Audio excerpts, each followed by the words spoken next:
everyone, and welcome to this session of Wonk Week. My name is Ksenia Tarasenko, and I'm a success manager here at Quorum. We're going to give folks a few minutes to join the call, and then we can get started. And happy Halloween, everyone.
Fantastic. I think we have a lot of people are joining us right now, so let's get started. Once again, my name is Ksenia, and we're here to discuss transitioning from legislation to regulations and how to create a more engagement opportunity with regulations. And just to start off with a few housekeeping items. First, this session will be recorded, and the recording and the slides will be distributed after the event. And second, on the right-hand side of your screen, there is two boxes that you will see, one for chat and one for Q&A. And I will encourage you to use the chat throughout the session to share your insights and submit your questions to the Q&A box instead, if you can think of any of them. And then at the end of the presentation, we'll go through the questions if they come up. And with that, we're ready to dive into the content. And I'm really excited to be joining here today with Michael in order to discuss more of a regulatory field instead of just focusing on legislation. All right. Thank you. I'm sorry, the interface is a little clumsy, but there we go. Full presentation mode. And it is a pleasure to be with you all today and talk about this topic. A few items on the agenda that I hope to cover today, but I really hope that you get takeaways throughout, and we'll type in questions and we can make it as interactive as possible, because I think I know that's most beneficial for me, and I think it's most beneficial for you as well. Just a quick overview of my professional background, and I'm just going to sort of encapsulate it by I've done advocacy for a little over 30 years, every aspect of it: government, regulatory, legislative, public affairs, international, federal, state, and local levels. I began way back along quite some time ago as a staffer in both chambers of Congress, and have advanced since that time. The other thing I like to point out is a lot of my professional experience and a lot of my client work has been with associations. You can see more than 25 years of my professional experience there. That time has been fairly equally split between trade associations and professional societies, as well as some notable experience with chambers of commerce. And at this point in my professional career, I actually work two places. One, I'm a senior advisor at Hill Staffer, which is a consultancy of more than 50 senior advisors, and I do client work there. And then my wife, Teresa, and I also have our own consultancy where I'm managing director, and that is Diacon Partners. I wanted to include this slide because we're focused so much on regulatory today, and I wanted to give you some sense of the range and variety of departments, agencies, as well as international governmental organizations that I have done regulatory work with. and in some cases, as well on the lobbying side, legislatively, particularly in Brussels with the European Union, just to give you a little bit of a background there. And because it is a Halloween presentation today, I wanted to take advantage of including, and it's a first for me, so I had a lot of fun including this clip from Frankenstein the movie. And that's where I want to sort of kind of set the stage and give you some idea of my vision overall in terms of what I bring to advocacy and how I do advocacy work and regulatory work. From my Michael, standpoint, yes. I'm so sorry to interrupt you. Would you mind please going into the viewing mode on the PowerPoint? It's still showing us in the edit mode. Oh, okay. Hold on a second. There. Is that better? No, I believe it's still in the old My one. Maybe screen, stop sharing and then my reshare the screen, screen again. The my screen shows presentation. presentation mode now. You don't see it. Mm-mm. Okay. Let me advance a slide. I don't see your slides advancing either. I would suggest right now stopping the sharing it and reshare it again in case something glitched. Okay, that sounds good. Let me do And I'm so that. sorry, everybody, for Yeah, this I little technical. apologize. I did test it, but technology invariably will do what it does sometimes. All right, so that will do full screen. It seems One, like you're sharing the wrong screen, which is causing the problem. yeah, let me stop the sharing and then we'll try it again. It doesn't give me the exact option on the screen share. Let's try it again. Okay, I have presentation week. There it is. That is the one. You don't see anything at all right now, or you just see it in slide mode? I don't see anything at all right now. Okay, then let me. Now, do you see anything at all? Unfortunately not. It's funny because when you were looking at it, when I just did it the last time, it showed it in presentation mode. I mean, in print mode. Present. I am seeing something right now. Okay, I am seeing it. Would you mind clicking on sharing presentational mode? Because I am seeing your PowerPoint right now. Okay. All right. If I click it from here, hold on. I don't have any control over that window. That's the problem. Going maybe into slideshow Let me see here. on the present PowerPoint itself. I could, hold on. Let me try to open it in a different window also. How about that? And let me go back.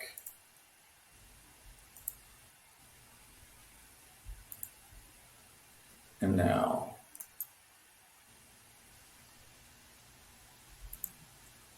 No, that's not going to work.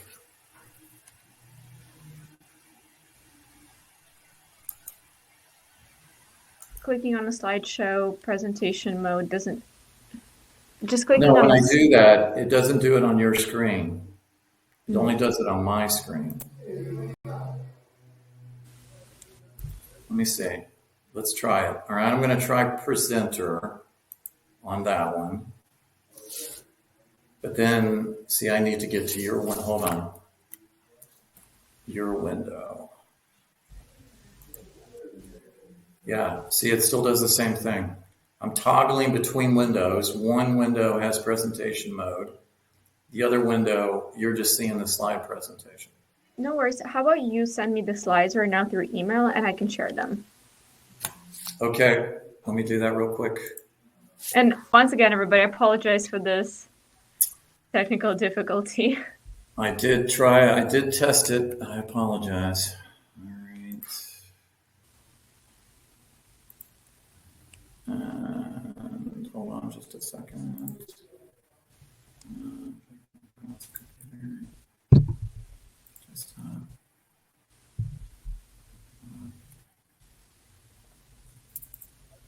I probably cursed myself by including the clip.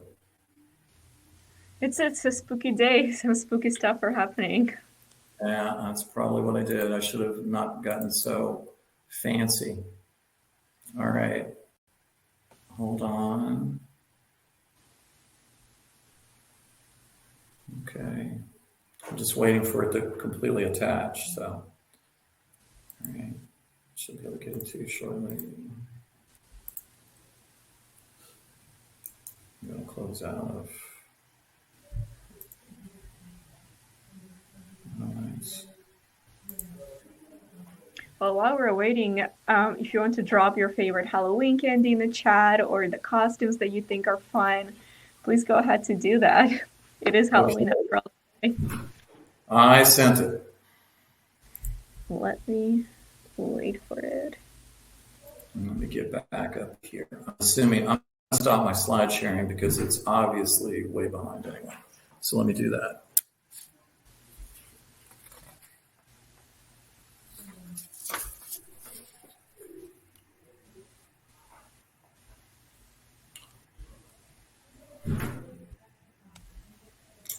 And I tell you what, why don't you not worry about trying to share the Frankenstein clip, although I will still use the comparison I wanted to make with Frankenstein, just to be on the safe side. I will try my best with trying to get everything. It's quickly downloading right now in your email, so just waiting for it.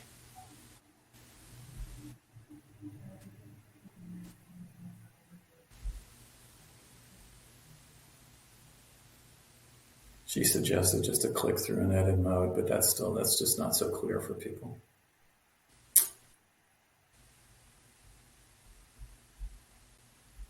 I got your email. I'm just waiting for it to quickly download on my end. Oh, it is here. All right. Of course.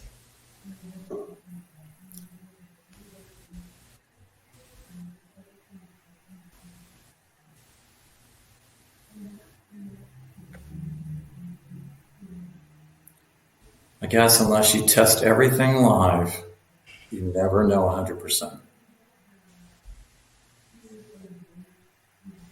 Okay.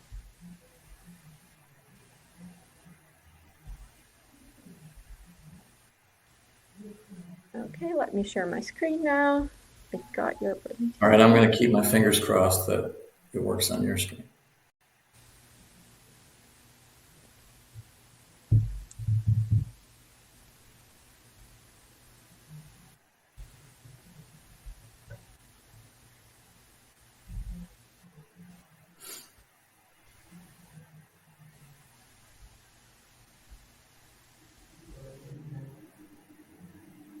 Do you see anything right now? I don't. Let's hope my slide deck is not cursed.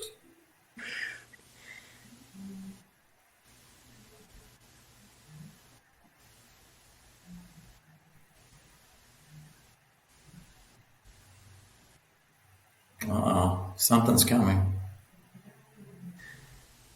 No. It's loading for me. All right, well, that's a good sign.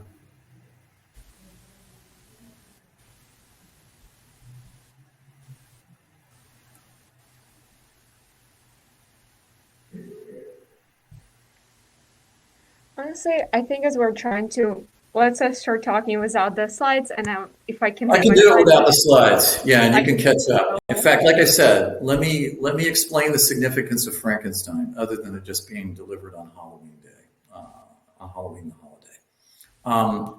When it comes to advocacy, from my perspective, being a good advocate means being a good communicator. Being a good communicator, most importantly, means being a good storyteller. So what I was using was, I think the Frankenstein's monster needed a better advocate or storyteller and a strategic and constructive advocacy plan of action. Now, professionally, Sometimes we're asked to do some things that are very difficult professionally and almost impossible.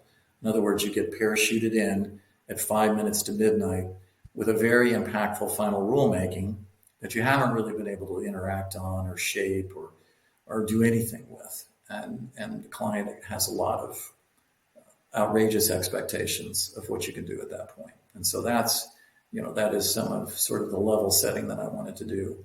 The other thing is, from this point, we would go to a slide called proactive versus reactive approaches to advocacy. And I talk a little bit about the differences. A reactive approach is one that really focuses on monitoring and reporting and responding, okay? But a proactive approach really focuses on more engagement, relationship building, creating a more positive operating environment. And the hope is that if you make a more positive operating environment, then you're going to prevent a problem before it happens in the best case scenario. In other cases, you're going to be able to mitigate a rule, that would have been even more impactful from a negative way from the standpoint of the client. And, the title here is to sort of draw some comparisons between what you're doing legislatively and what you're doing in a regulatory fashion and talk about some of the differences. And I just wanted to work through a little bit of this at the beginning. First of all, does regulation differ from working on legislation? You've got regulators versus legislators. And when we talk about your audience, you're talking about the people you're working with, their backgrounds, your messaging. These things oftentimes need to be changed, right? But first of all, with regulators and legislators, it's always about impacts. Impacts are a really critical thing to communicate to both groups, no matter what. Your impacts being data driven is critically important in both cases, right? Because from my perspective, whenever you do advocacy, one of the first principles is you always want to be a credible resource. If a member of Congress uses a statistic that you gave them or something on the data side on the floor of the House, you want to make absolutely sure that that's correct and it can be vindicated and validated. The same thing is true, even if more so, when you're dealing with, say, a scientific-oriented regulator like the Food and Drug Administration. If you go in there and you're asking them to draft regulations based on sound science, then you need to approach them with sound science, empirically based studies, replicability, and all of these different things that are in the world of science when you're talking about doing regulations. But one thing to keep in mind, a difference here that's pretty important, legislator versus regulator. Regulators are specialists.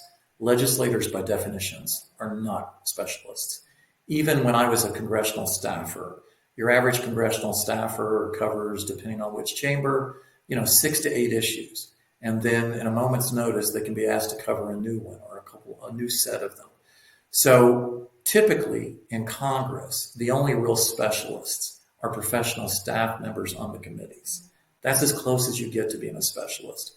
And they are more akin to a career regulator that you might encounter at an agency. So you need to be aware of those differences. You're going to have to, your message, there's going to be a lot more hand holding.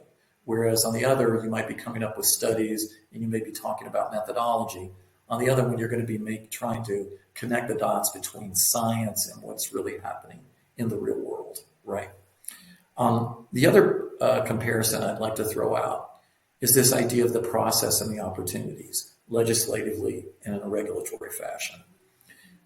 With regard to the legislative process, I would characterize it as being much more open to influencing, and you have more options when it comes to advocating in legislature. If you want to, you can have something introduced anytime. If you want to have a hearing, you can organize something anytime. In the regulatory space, that's not true, right? It all revolves around rulemakings, and rulemakings have a process, and they only are executed for a certain amount of time. And the same thing with opportunities. You only have certain opportunities on the regulatory front. So at the very end of my presentation, we talk about tracking, and tracking is really critical. If you miss something in a regulatory fashion, it's costly, really costly. If you miss something legislatively, it's not nearly as costly from my perspective. But at the end of the day, one thing I've already mentioned that I want to really emphasize is always be a credible resource, fact-based, impactful, talk about impacts, and look to collaborate with the legislator and the regulator. Be supportive.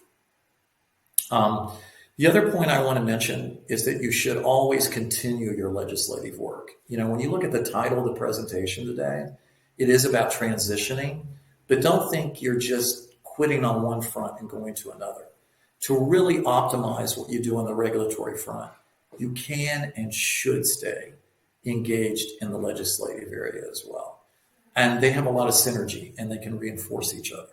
And we'll talk a little bit more about that as we go forward. But let me give you a specific example around congressional intent and what the regulators, the agencies sometimes get wrong about congressional intent. And this, I think, gives you a good example of staying engaged in both avenues at the same time.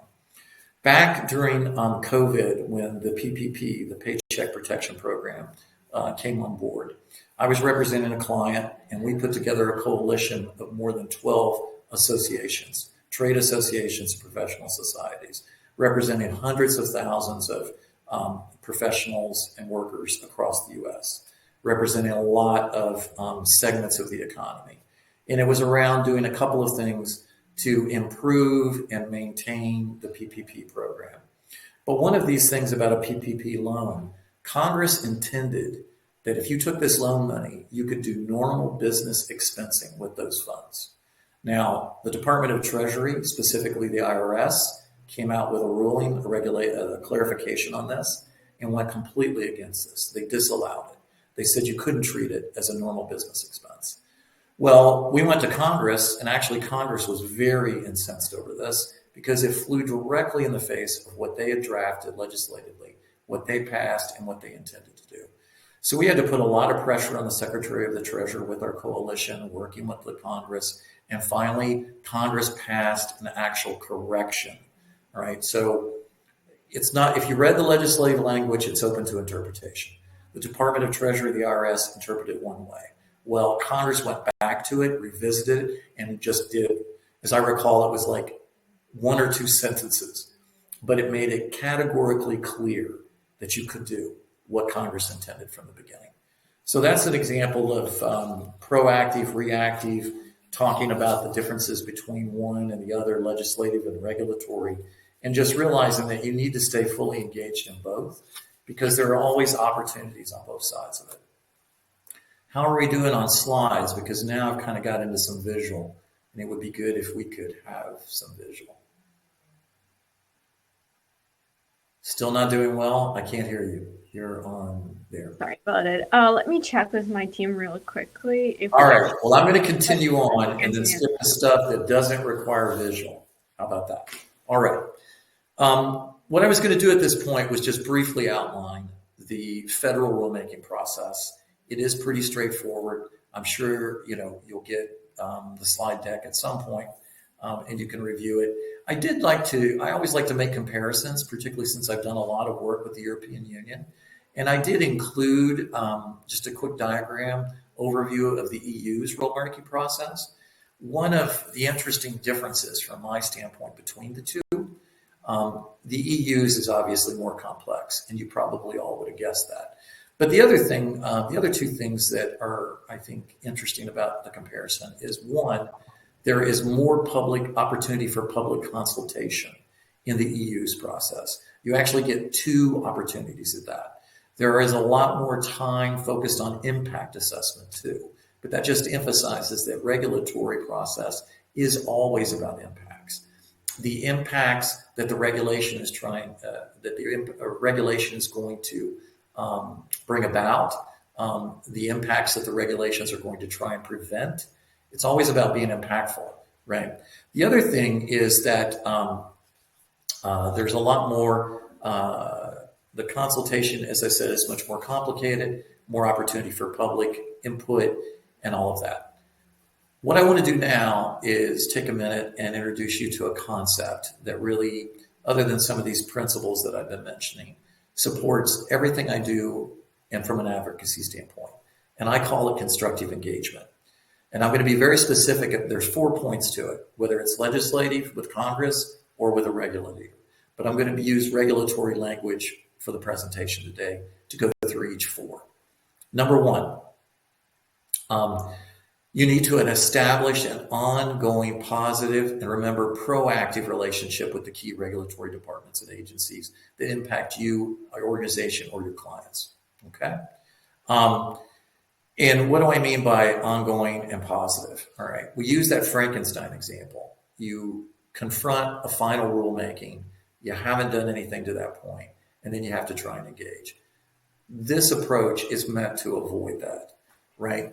I have known a lot of career regulators over the years, and the one thing that the vast majority of them have in common is that they take their job very seriously, and they actually want to get their regulations right, okay? They want them to be able to fully address everything that needs to be addressed from a regulatory front. Now, here's the issue, particularly with industry. Industry avoids regulators like the plague. Because they're always worried about what's going to come from there, and they're always having to react about it, and they don't think that regulators appreciate the reality of what they regulate. Right? I disagree with this approach. Regulators would like to be educated at a granular level about how it is operationally for you on the business side, and what their rules and regulations mean, and just your day-to-day challenges with it. And then even discuss over the horizon concerns. And where are the regulators going to get this kind of real world experience? They aren't working these jobs. They don't manage these things operationally on the daily. So think about reaching out and proactive and doing that kind of thing. Number two, if you'll just advance slides to the components of the constructive engagement, I think we'll be in sync. That's it. And just go ahead and go through the bullets. Perfect. Number two, identify the key points of contact. And it's important to go to the political appointees as well as the career. You're going to be able to obviously maintain the career contacts for the longest period of time. And that's good because you'll have continuity there. And it's not politicized. The political pressure and the agenda always comes from the political appointees. But you have to deal with the agenda of the current administration, whatever it may be, more regulatory, less regulatory. It doesn't matter. You have to deal with the realities there and navigate them successfully. So you need contacts at the political level. You need contacts with the secretary, with the communications office of the secretary. Their special advisors in particular are people that you want to be able to have a good relationship with. Typically, those people, although they're political, they will have a background in whether it's finance or labor or whatever it is, right? But they did get their position politically, but they will understand your perspective, but they will still be wanting to pursue and implement their administration's agenda successfully. The career people are going to be your specialists, your total experts. Now, one thing to keep in mind here is that you'll get turnover at the career level. Right now, I've been discussing this with a client at the Department of Transportation in their area that they're focused on. There's a turnover. You have a lot of young people that are not old hands at the situation. So there you might want to look at an opportunity of doing a briefing with them. One of the places that I worked in the past used to do an annual regulatory kind of summit where they would bring government regulatory representatives from around the world.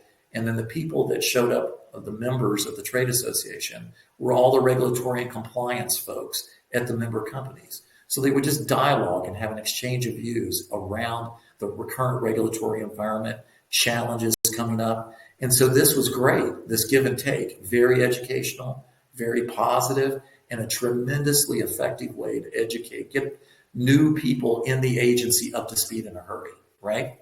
So spread your relationships and your contacts throughout the building, whichever building it is. Number three, like I just said, educate them about your current realities, your future challenges, your concerns from your perspective. Number four, last but definitely not least, extremely important, okay? Some agencies have formal partnerships, like OSHA has a formal partnership. Others do not. But you should really approach your relationship as a partnership. Look to do it collaboratively with them. In the past, with the Food and Drug Administration, I'll use it as an example, there was a time when they were being criticized publicly a lot.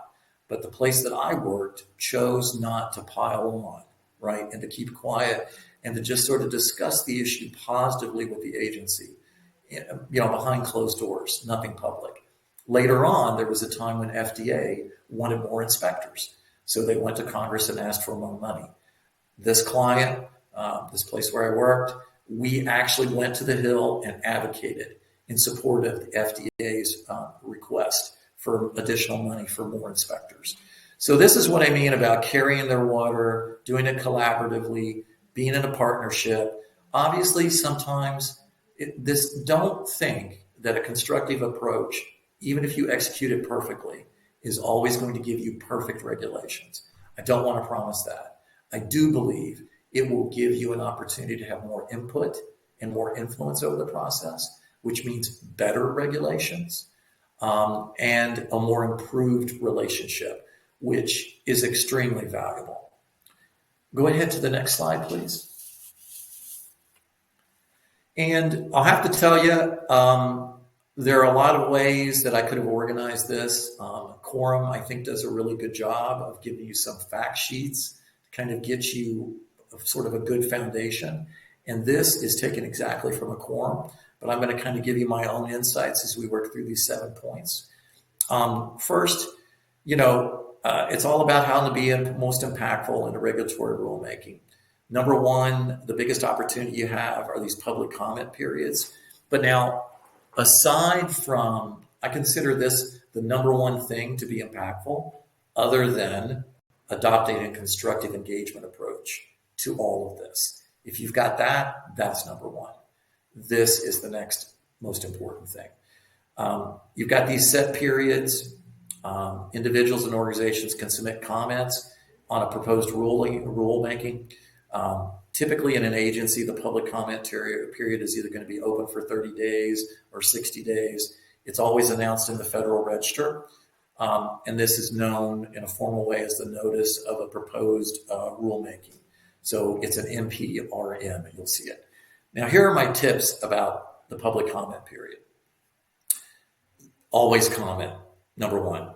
If you designate that this rulemaking is significantly impactful, then you should comment. There's never a downside to commenting, in my opinion. Some people will tell you differently, but my experience says there's never a downside. Next, make it concise, okay? Lengthy comments, very targeted, very focused, most impactful, very direct. Length is because they have to go through so many comments, right? It's the more well-written, shorter ones that are, better written that are going to be, I think, more impactful. Data supported, all right? And remember, it's always around the impacts. To the extent that you can quantify the impacts, you should do it. The more dramatically you can do it, do it. Make sure you cite it if you can substantiate this stuff, right? Always do that. Impact focused and make recommendations. I've seen a lot of comments that point out what's wrong with the rule, but they never attempt to make a recommendation. Again, recommend something. Give the regulator some options, okay, to at least evaluate. Last but not least, I recommend doing filing these comments in coalition with other partners. And what would be best is to represent other segments of the society that are impacted. So it shows the level of importance and the level of concern.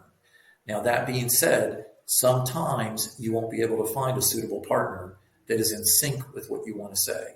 There's no problem in filing 2 sets of comments. File with the coalition and file your own to tell your own, because you believe that you need to tell your own story. There's a very specific element of it that you want to make sure that the regulators are aware of. All right. Number 2, pay attention to what they call the unified agenda. Every administration puts this out. It's put out semi-annually. So it comes out in the spring and the fall. You could find it on reginfo.gov. It is really the regulatory plan in the near midterm for a given administration. So this really is key to dive deep into this and assess it, because this is a way that you can keep up and you won't fall behind and you won't miss any information or any opportunities. All right. Number four, well, let me give you, let me actually, yeah, number four, uh, hold on a second. Where am I at? Three. Oh, sorry. Three, petition for rulemaking. There's two things I want to say about this. First, there is what they call the 553E petition or a citizen's petition. So if by some miracle there is a regulation, there's not a rule that exists, and there's room for one, you can actually petition the regulatory agency to create one. Obviously, if there isn't a rule, you can imagine that the burden is really high, the threshold is high. So you really need to substantiate and document, and this is very time consuming. So it would be tough, I think, to sell a lot of clients on doing this. The other thing I want to mention under this third point, and it's a little different than petition for rulemaking, and I'm going to give you a specific example from a client that I was doing a proposal for. They're an electric vehicle manufacturer, and they have a vehicle that is not considered a normal passenger vehicle. And therefore, there's a speed limit, and we're talking about NHTSA here, the National Highway Transportation Safety Administration. They have a huge code around all of their safety standards. It's called the Federal Motor Vehicle Safety Standard. And so there you have all of the rules around the speed limit. So there is an opportunity to petition for an exemption, which is a temporary thing. There are different reasons to get granted one of these, but the one that we were talking about is that this vehicle would have to go through all the crash tests, and therefore it is comparable from a safety standpoint, and it can therefore go at a higher speed limit. Well, you would only be able to have this exemption for 3 years. So if you're really, the long-term plan for this client would be to get them to change the definition somehow, either put in a new category or alter the current definition for room for this type of specific vehicle. That would be the long-term strategy. So this is another thing that you can avail yourself of. Number four, participating in public hearings. Don't ever do one of the, I think you never really want to do one of these unless you really have some expertise. You can offer expertise around the rule, right? Why it should or should not continue as is. This is not something, I know if you go to these at the state level, you will get a lot of regular people coming up and being supportive. That's great. In a democracy, it should be open. But if you're a professional advocate, that's not something that you would want to do here. You want to really go in there and show your expertise and your insight. And that's the perspective. At the state level, sometimes there's very few people attending these. So you can be even more impactful because there's not many people attending. So I would say if the rule is important enough, impactful enough in the state, okay, you should definitely participate. Otherwise, I don't see much point. Now, going back to ledge reg, if you do participate, I say take enough time to visit the legislators, share your comments that you're going to, and your concerns with the rule with them at the same time, and hear them out and try to get a reaction as there would maybe be, because there might be an opportunity for legislative fixes to that rule if it goes through without, without being able to get all of the information, right? Okay, let's skip to number 5, engage the legislative branch. There are a couple of ways to engage the legislative branch. I gave you the point around congressional intent. Members of Congress can always make their point of view known to the regulatory agency. This is something that you can get them to do, and they will do it. Another thing that I want to mention is there is the Congressional Regulatory Act, CRAE, which gives Congress an opportunity to claw back on regulations as well as be more engaged in certain regulations. And the ones that they tend to focus on more in Congress is what they call a major rule. And determining definitionally a major rule is the size of the impact, particularly from on the economy. If it is seen to impact $100 million or more on the economy, or it's a major increase in cost or prices for consumers, industries, et cetera, significant adverse impacts on competition, investment, whatever it might be. If it hits that threshold, members of Congress will be even more comfortable in commenting on it. Okay. Number 6, be prepared for judicial review. I don't want to comment on this too much. This is typically when somebody thinks that it's getting too politicized, often, and it's called overreach, and they think they've gone too far. This happens all the time, more often with those major rules. One thing I'll say is when the judiciary gets involved, they carefully look at all of the comments. So all the more reason to be concise, like a brief, well-documented, substantiated, and then the judiciary is going to be more likely to pay attention to what you do. Okay. Number 7, bottom line, show up. This whole process is very transparent. It's very formalized. There are notifications. You got to pay close attention, though. You should never miss any one of the opportunities to interact. One other quick thing I want to mention about the public hearings. If you want to involve your members in the grassroots level or at the grass tops level, there is an opportunity to do that. And I think it is a smart way to sort of sow a larger societal impact and interest, along with what you're doing to represent all of the clients, at the same time. So next slide, please. All I'm going to say about this, these are the tips. The only thing I want to tell you about any kind of tracking, to be quite honest, is it really does require, I think, more calibration over time than most people realize. And you would say, well, if I've done it a bunch of times, does it still require it? Yes, especially if you're dealing with more different clients. But if it's the same client all of the time, or you work at the same place, it doesn't require as much. However, you're always going to have new issues, right? You're always watching certain ones, and then there'll be an over-horizon issue, and you have to come up with a good way to capture the essence and stay up to speed with whatever that is. So it's an iterative process. You calibrate it, you think it's right, you check, you adjust. Platforms that allow you to sort of make changes in the keywords and then visualize how many hits and be able to work through some of them are very helpful in allowing you to expedite this kind of calibration.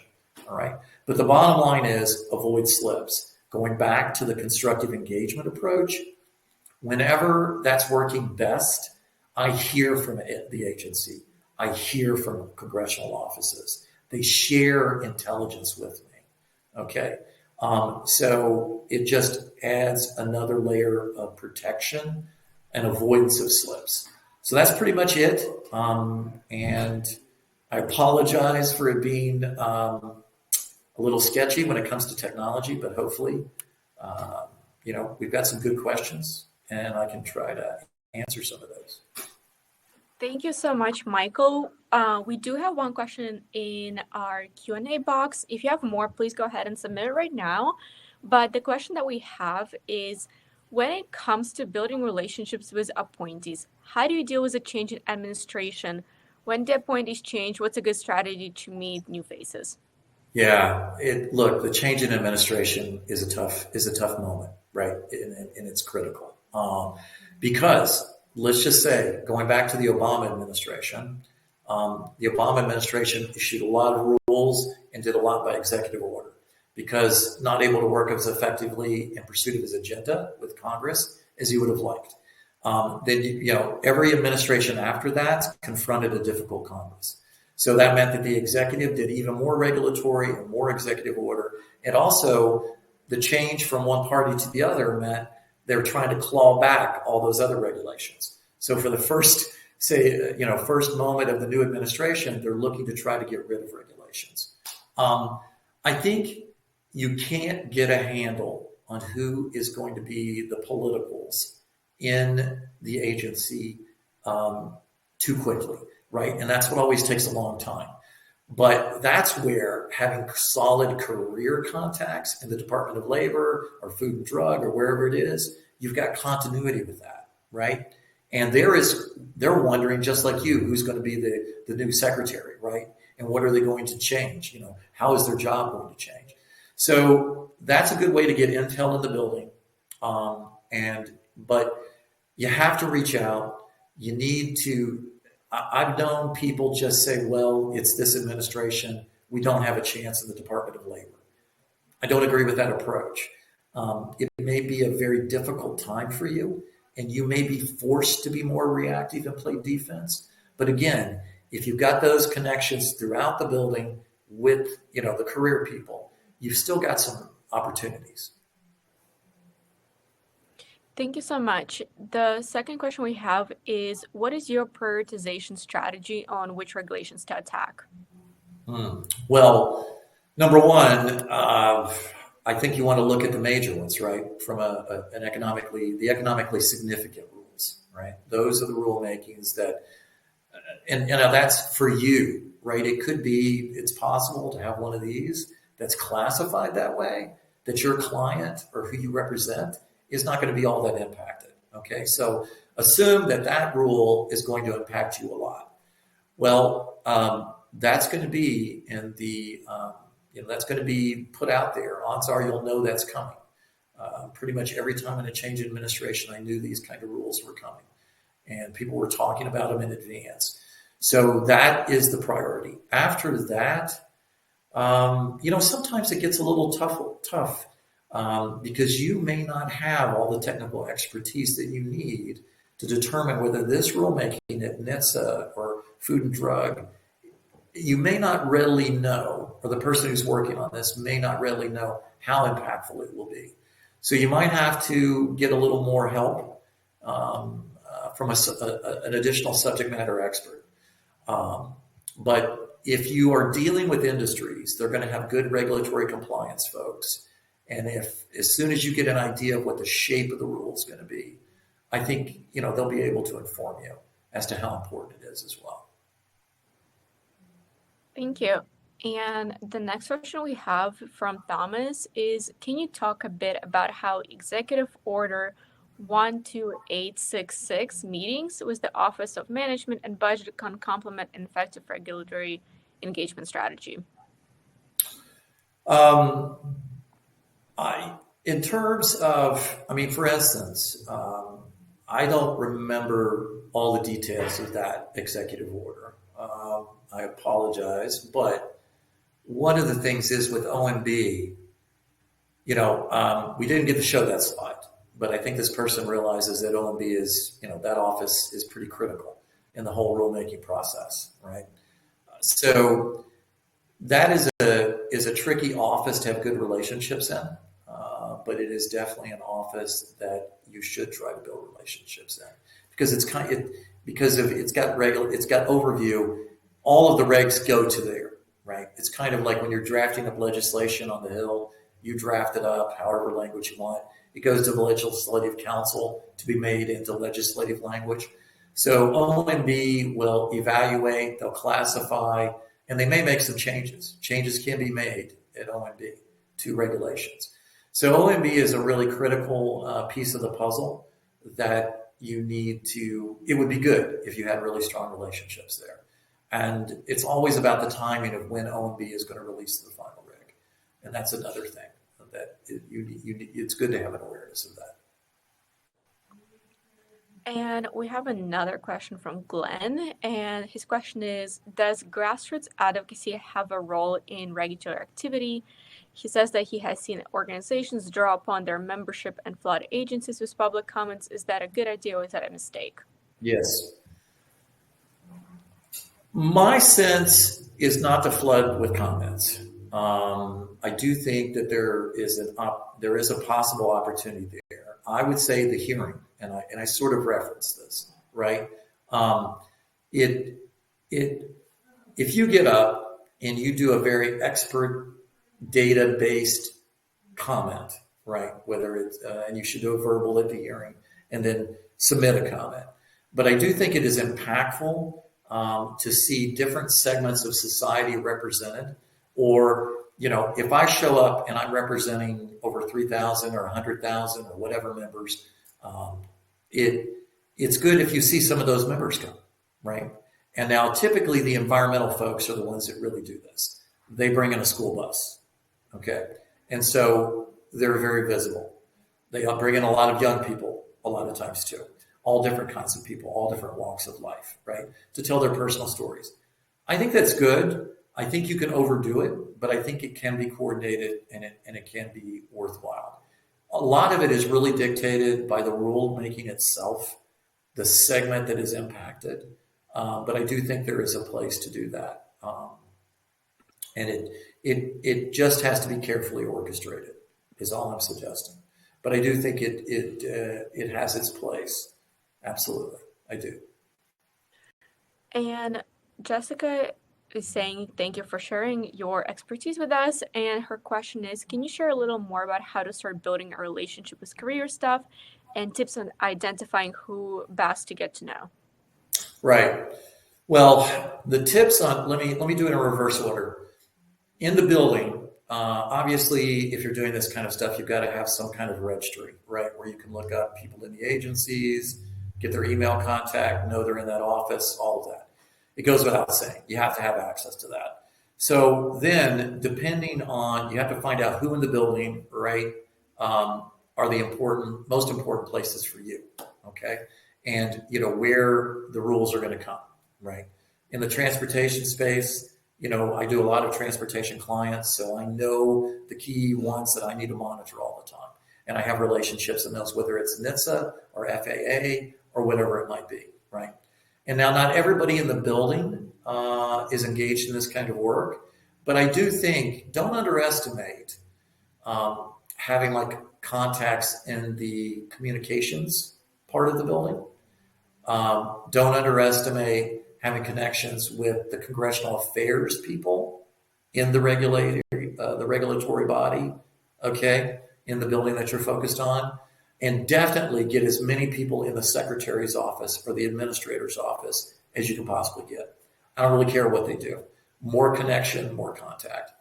The other point I think she was asking about, I think it was how to educate them, right, or how to approach and educate them. The second part Uh, of the first part the of the question, question. the first one was, can you share more how to start building a relationship with career How to staff? build a relationship.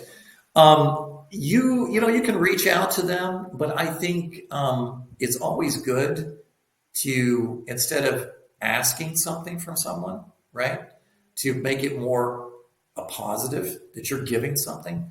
So if you are in a position where you can invite them to a briefing, okay. Now, of course, you won't necessarily get everybody or get them to speak at a briefing or be a speaker at a forum, right? Where you bring your, like I said, your regulatory folks or whatever. I think that's a good thing. The other thing is you could reach out to them and just try to say, we'd love to have an opportunity to talk with you about some current regulation and how it is impacting us, and say how maybe we'd like to improve it. Now that's something regulators don't usually get, right? And all of these are about you bringing some value to them, not at the beginning what you're trying to get from them, right? And I think that's the best way to break the ice. That's a positive. And also sets the stage to be more collaborative and more buy-in oriented, right? So I think, think outside the box, think creatively. I gave you some ideas, but don't go and ask, right? Go and extend a hand, some help, a partnership, bring them to something, get them out of the building, right? Use that opportunity to show them some things. One thing that we do on the legislative side that you can do on the regulatory side, but I don't see that many people doing it, is that I'm always organizing congressional member trips and staffers and I do it at the state level to go and see what a fleet manager does or what a plastics processor does, right? Well, there's nothing that says that you can't have regulators come and do that too. People from the agency do a visit as well.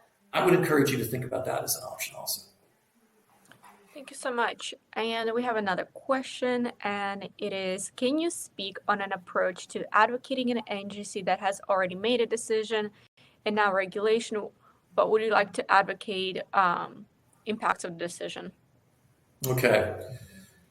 I would recommend that you go back to my NHTSA example on something like that, right? It would be better if we could talk specifics here, obviously, but I think you should look for an opportunity to perhaps find exemptions, right? Maybe those exist.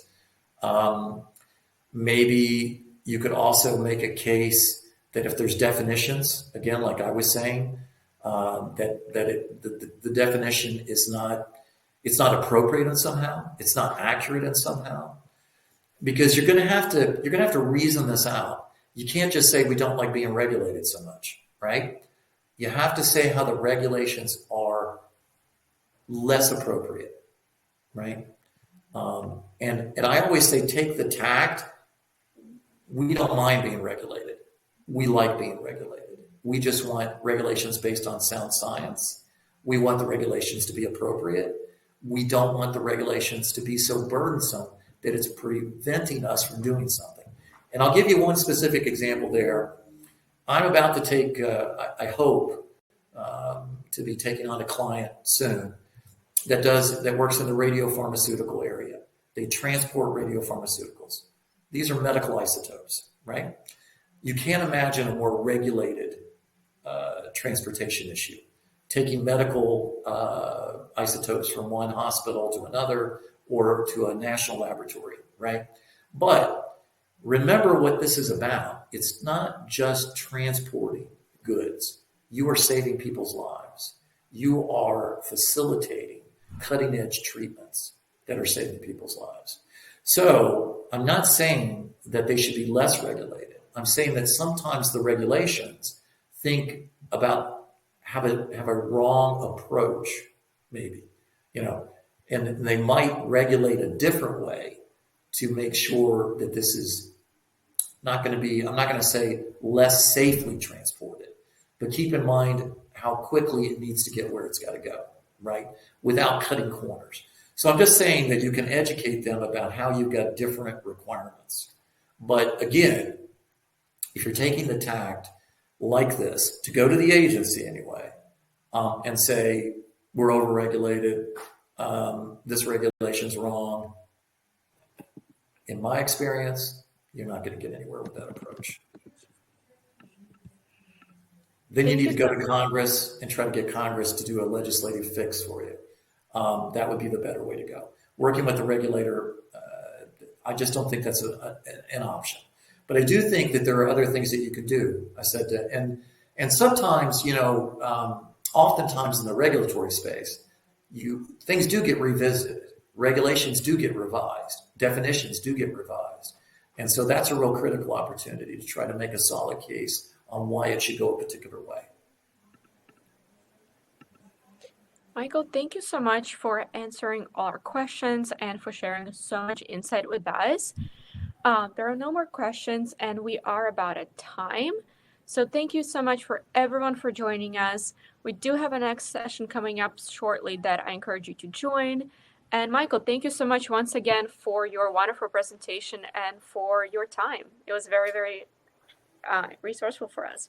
Well, I apologize on the technology side, but hopefully everybody was able to get some value today. And thank you again for the opportunity. Thank you, everyone.